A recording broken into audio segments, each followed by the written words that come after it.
Welcome to Mama's Playground. This is Darlene. This is Monica. And this is Robert. Robert, welcome to Mama's Playground. Robert is a friend of mine from over, Robert, 20 years? More than that, probably. We wanted to do this episode because we thought it was something very important. The foundation, the company that you have. I'm going to leave it to you to explain a little bit about what you do. We were talking about this. You're two moms, and one of your biggest concerns, obviously, is your children's school. Is it a good school? Is good kids, good teachers, good staff? You have to worry about that all the time because it's their home. When they're not home, that's their home. That's why I thought this would be a good conversation. It's a project where we bring artists from all over the world to come paint murals and do sculptures and do classes with the kids to introduce that side of life to them. It's usually schools that are underfunded, underutilized, and they don't really have those kinds of options. When we come to their school, we transform their school into kind of like a living museum.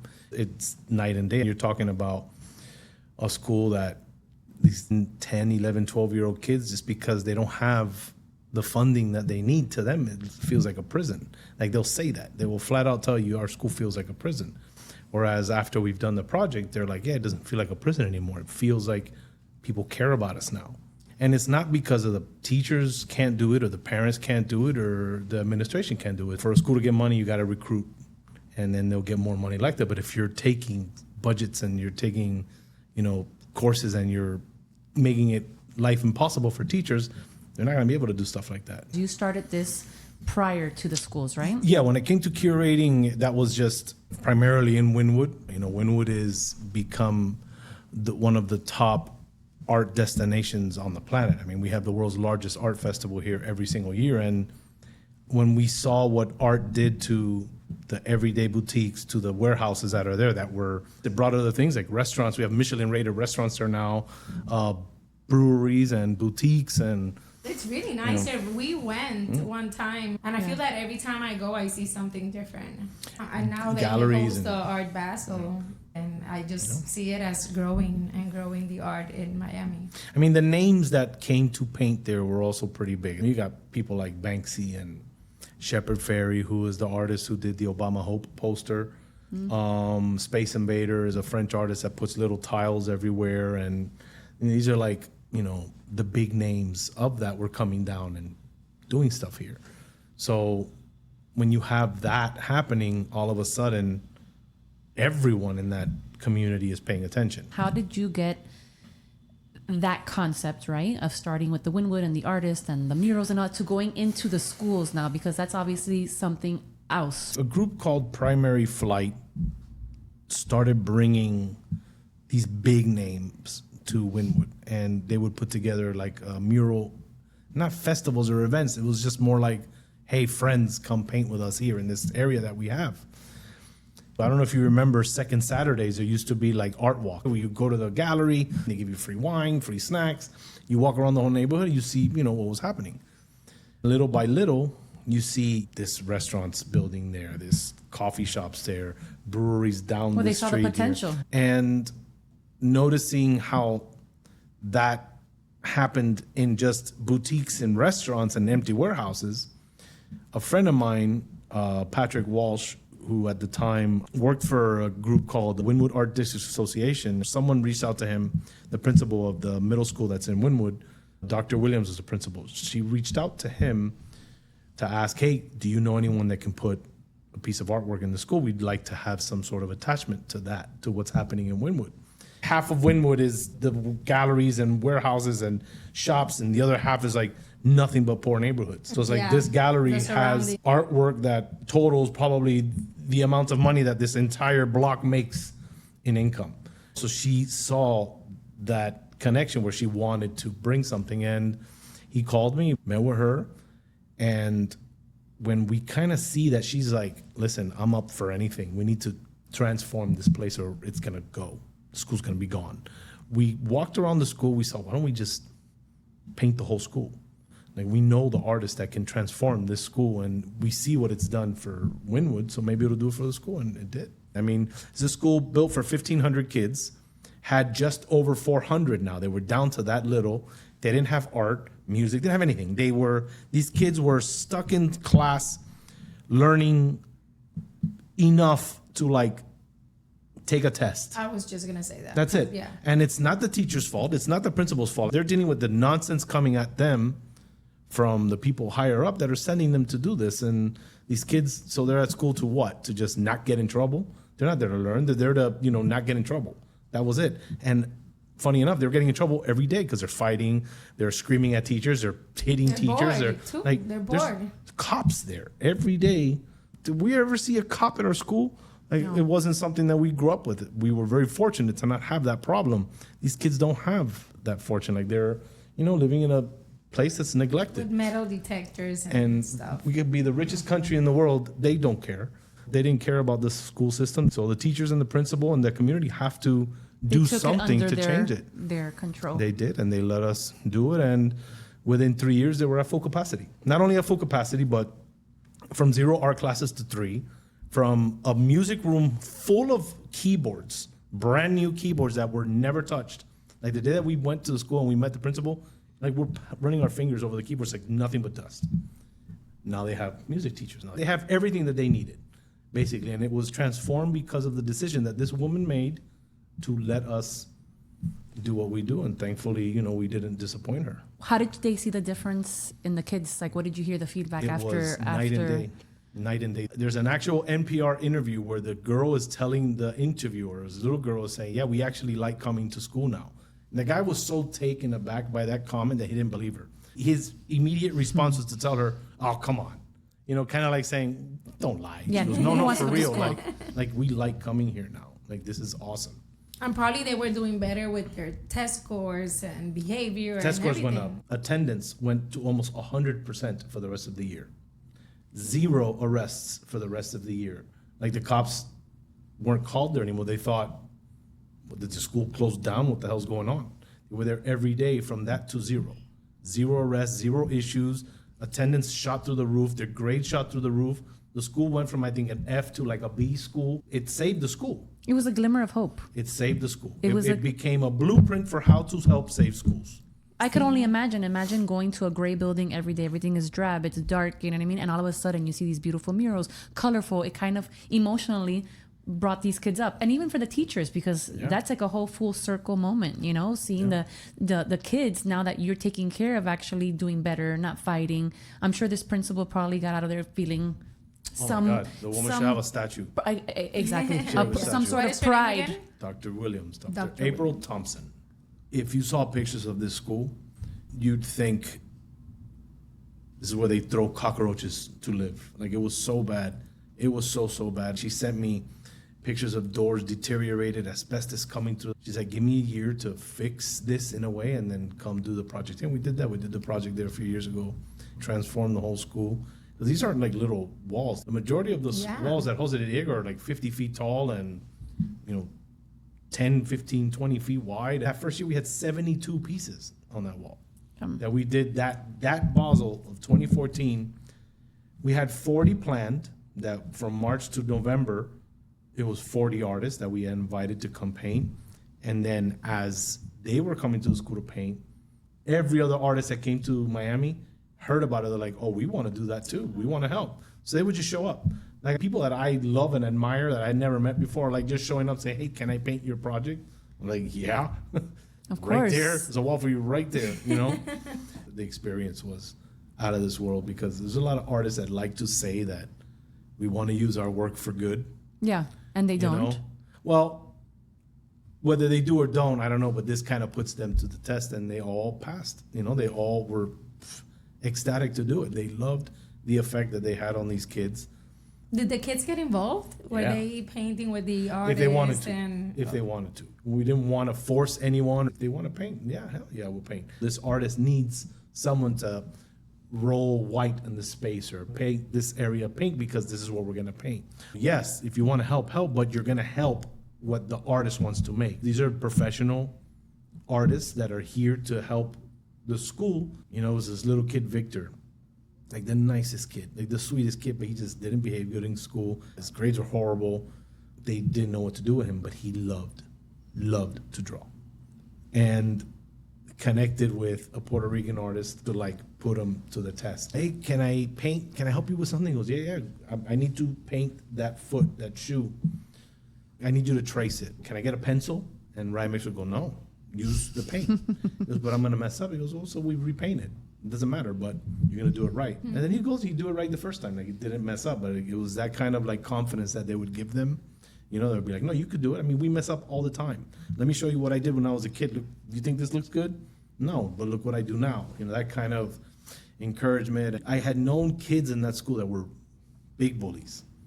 Because, you know, their situation at home wasn't good and whatever reason that they were bullies for. And then the project happened, and I swear to you, you see this like. Well, because they put that energy or that thing to something positive. And whether they painted or cared about it or not, it didn't Correct. matter. For them, it was like, this is happening at my school. Yeah. Why are we this? Blah, blah, blah. And Felt special. they did. Yeah. You know, it really is a special thing. The kids would choose what was gonna go up on the walls. Sometimes. Or, okay. Sometimes. No, a lot. That would be scary No, too. If no, depending the on majority. age, too. Because it would be like, you know, like if you had a book full of drawings and say, oh, which of these do you like? Okay. You know? How many schools have you guys done? We've done 14 schools. I don't know the exact number of walls, funny enough, but I'd say close to 300 Oh. Nice. just for the school project. So the first Hundreds. one was the school that you mentioned by. Jose de Diego was the first Oh. one. He's Puerto Rican. Yeah, Jose de Diego. Oh, okay. Yeah. Come on. And other people call you and saying, "Hey, what you did with that school, we want to also do it in our school." How did it roll? If I had the funding, tomorrow I could start working on just a conservative number, 200 schools. Tomorrow. The amount of schools that are after us to do this is beyond, but this isn't something anyone pays for. We pay for it. None of the artists get paid. When I say we, I mean like me and my partner. We're in debt because of this project because no one wants to help us. Restaurants all over Miami, you know, I'll go to them, I'll tell them what we're doing. They see what we're doing, and they're like, oh yeah, we'll give you breakfast for the next week. A friend of mine's dad is a GM for Acedanos, and you know, he'll like give us a gift card, you know, to go buy groceries for the artists when they're in town, stuff like that, you know. Who would the schools have to get to in order for that to get funded? Or is it something like, let's say maybe, I don't know, like the people within the area or so on? I don't know how serious they are, and actually, I don't want to call anybody out and say they don't care. 99% of the teachers and the staff and the principals I've worked with and dealt with are unbelievable, and they love every single one of those kids. They know them all by name. Like it's amazing. It's the people in charge that I question a lot because, I mean, I've done this for 11 years now. We've helped countless schools here in Miami. I've never met with the superintendent. We've got no help from them at all. Zero help.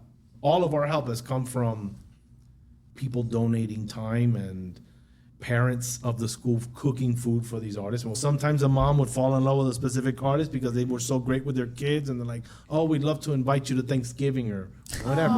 You know, things like that. It's been a very nice thing with the community, but the people who can make a real difference don't, They're not because answering. it doesn't put money in their pocket. We've been denied every grant we've applied for except one that came from the Netherlands. Because they loved what we were doing, and a lot of our artists are Dutch artists. You would think that this would benefit everybody, but let's just say, hypothetically, they don't care about the kids because they're in other things, the big high rises, the developments, whatever. If people would get together and the higher ups would get together to actually do these murals and all that, and then these kids that come from trouble and they come from, you know, unfortunately, maybe their family setting has allowed Just them bad situation. bad situation. That's not their fault. You would think that this would be a full circle moment where doing something like this and seeing the positive effects that this, you know, gave Undeniable data that's there for them to see. would help, and they would do it because this would mean that they would keep these kids maybe off the street, these kids from doing bad things, giving them hope. And it's just a full circle moment because then the people that live in these neighborhoods, or even the people higher up, let's say, you have less crime, less kids that grow up, you know, doing, you know, bad things. You would think as parents, as people of society that have to live here, you would think that that's something that everybody would want. What I've, and this is, again, this is just this is how I think, is there, because it's not something that they can say, this was my project. Got it. That they don't, it doesn't. The ego, maybe their directness. It ego's through the roof. Like the amount of conversations that I have with these people that want to change something because it wasn't them who did it. They hate that someone loved the previous principal or the previous district manager. This benefits you too. Yeah. This is the whole You point. would think the kids now calm down, the kids feel more hope, and the teachers feel safer. Again, you get some random person that says, oh, if you can save one of those 30 kids, you've made a difference. No, you didn't. There's 29. There's 29. 30. Yeah, there's 29 other ones that are going to grow up to beat that little kid's ass. Yeah. Because, you know, we didn't teach them or we didn't give them the right situation. This is a legitimate blueprint on how to save schools. We've stopped schools from closing. Schools that kids were leaving in droves to charter schools, which is another thing they're trying to push because it's privatizing education. But it's like, I did not think it was going to be this big of a struggle. I am beyond surprised. So we were so for sure when we saw what it did to that first school. And this was 11 years ago, right? The first one was in 2014. Have you seen any of the students from there, and how are they doing after all these years? The first time that school had ever graduated kids to art high schools was because of that. So it gave them inspiration and hope. Some people probably never even thought about it, and now they see these artists and like, oh my God, I love this. I could do this too. Imagine seeing an artist, one of these kids, being in Art Basel or just traveling, you know, worldwide promoting his art and saying that everything came thanks to that you person guys. came to my school. Imagine being that little kid that understood that Barack Obama was our first black president. And then they find out that the artist who created that image is also on their school. It's a big deal to a little kid. We'll try to raise the money to do it and just keep painting schools, but we're wasting our time doing one a year when we could be doing, 3 every month. What's the most memorable reaction that you received from one of these kids? One of my favorites was, the one with Victor where he wanted to use a pencil because just in case he messed up, he would erase it. That one was nice. But there was another one where there was this kid that you can tell he was a troubled kid. I had already been going to the school for a few months to talk to the principal, to measure the walls, to like prep stuff or whatever. And there was this one kid that would always get in trouble, always. And you'd see him walking around the corner, this kid's looking for something, I have been told that he had a rough life at home, and like this is like, it's a lot of kids when they're bullies in schools because it's their outlet, which sucks. It's not, you want to like it and be like, oh, it's okay, he's a bully. No, it's not okay that you're a bully, but at the same time, you have to understand this kid's 9, 10, 11 years old. You've got to have some sort of compassion towards their situation. David Anastagasti, he was the very first artist to go to the school and start painting. There was a wall that he was working on, and he was working now during school times. The bulk of the work has to be done during school time so the kids can be part of it. They can experience it. The memory that you're asking about, there was this kid, and I could see this kid walking around the corner, like with this strut. Like a swag. Like who am I gonna say something to now? Oh, looking for trouble. David was painting his wall, and this was right when lunch was happening.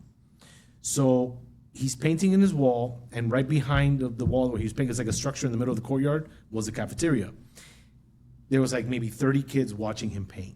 They're like mesmerized. Here comes this kid around the corner and goes, "Is that all you do, bro?" Oh, he was trying him. Well, he was trying him. Yeah, he was trying him. And David, like if he expected, he goes, "Yeah, bro." He goes, "I could do that too." He goes, "I'm sure you can. Actually, I hope you do it better than me." And the kid just he wasn't expecting that, and he goes, "All right, you're cool. You're cool."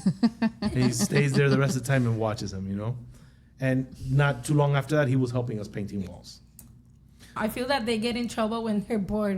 What do I do now? And but they have no creative outlet. Take in mind that what they had there was basically probably your just like your requirements, right? Your math and your science. But the arts was out. You said the music instruments were with dust. They weren't even playing music. They weren't doing art. Art is the first thing to go in schools. When they have to cut somewhere, it's like the music, it is the drama, the creative. It's anything creative they take out, and it's well known that we need all of it. Like, we need that in our lives, because if our kids were 6, 7, 8 hours, I don't know, about 7 hours in school, all they're doing is math and science, nothing creative. I mean, there's a frustration that these kids have. And sometimes they don't even know what that frustration is, because they don't even know about it, because their school's not offering it to them. Remember when we were talking about this in an episode, how what the kids are feeling through the art, what they're drawing, their emotions, and the paintings, their emotions. Sometimes they tell you what they're feeling throughout the art.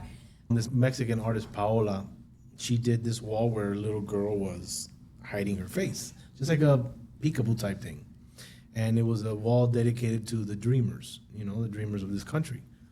Every little girl there thought it was them, when in reality she would get pieces of all the kids to kind of put together, and make one kid. Imagine, and they go home and they're like, Mom, Dad, I have a mural that's for me. It's me, Any other states that you're working with? Yeah, I have schools in Iowa. I have schools in California. I have a community in Wisconsin that wants to work with us, and New York, everywhere.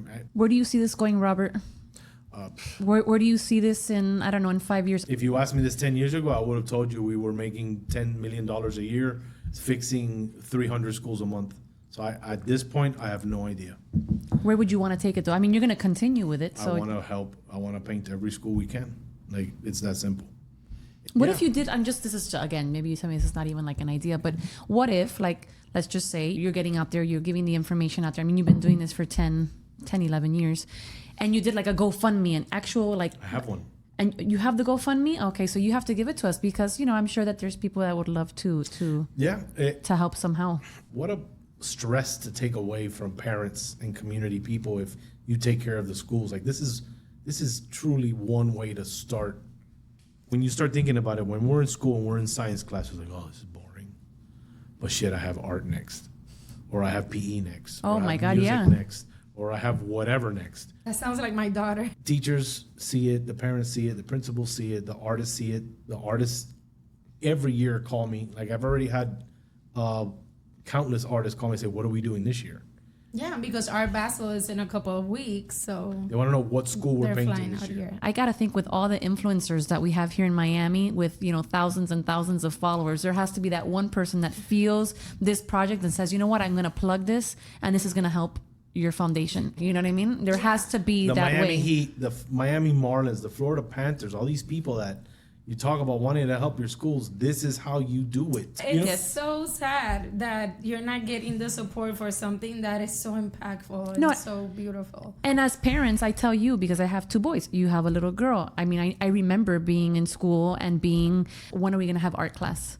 When are we having music? It wasn't the science. It wasn't the math. That was the thing that obviously we had to do. It was obligated. But the arts, anything in the arts was like everybody. And even if they didn't draw well, even if they didn't they weren't musicians, they didn't know how to play the piano, the flute, whatever they would give you. That was what you looked forward to when you would go to school. That's where you can let go. The other stuff, social studies, math, this and that, but art and music is, be free and express yourself. Unless you give a kid a paintbrush, they're never going to know they can paint. If you don't give them a baseball bat, they're not going to know what baseball is. So the idea is if you don't want to do this, it was your choice, but the option is there. So unless we give them those options, they're not going to have that. When we painted the schools that we painted, the first one in specific, they have like a robots class now. Those robots that they fight in a... Robotics. Yeah. That's a part of the stream. It's science, technology, robotics, engineering, arts, and math. That's it. That's it. Yeah. If you had said 5 years prior that was going to happen in that school, they'd laugh in your face. I have to imagine that if the superintendent has connections, why won't they reach out to people with those connections and say, hey, this project is really doing a lot for our schools. We should push them. Let's help them. That kind of stuff. But at the end of the day, it has been a beautiful thing. It's been very nice to see the families and the kids and the parents and the teachers come together. Whether we get the help or not, it is what it is. But hopefully, if we get the help, we can do more, and instead of just once, whenever we can. Say the website, say the Instagram. Our website is therawproject.org, and our email is therawprojectmiami@gmail.com, and Instagram is therawproject_. Okay. Okay, if you're listening and you can help out, please reach out because I love this project and I really wanted to keep going. No. And you have our support for whatever you need. Thank you very much. Absolutely. We're No, not this is awesome. artists, but we This will is go. awesome. We'll Hey, I'm not an artist either, so that's fine. we'll bring we make it cafecito happen. and I should have brought cafecito. No, it Sorry, was- that was my failure. Sorry. My failure too, because I could have had one. But anyways, no, it was great speaking to you, Robert, and obviously You seeing too. you in person. Yeah, It's for been real. 20 years, so You say 20. You keep forgetting the extra 6. okay. Well, like 26. 26 I don't want to years say now. it. We're closer to 30 than 20 now. Jesus Christ. Oh my God. thank you. Yes. You No, so thank you very much and for you're this. Was welcome awesome. here anytime. Thank Yeah. you. Thank you, guys. All right. Thank you for listening. And again, Yes. check him out, The Raw Project. Bye. Bye. Go Dodgers.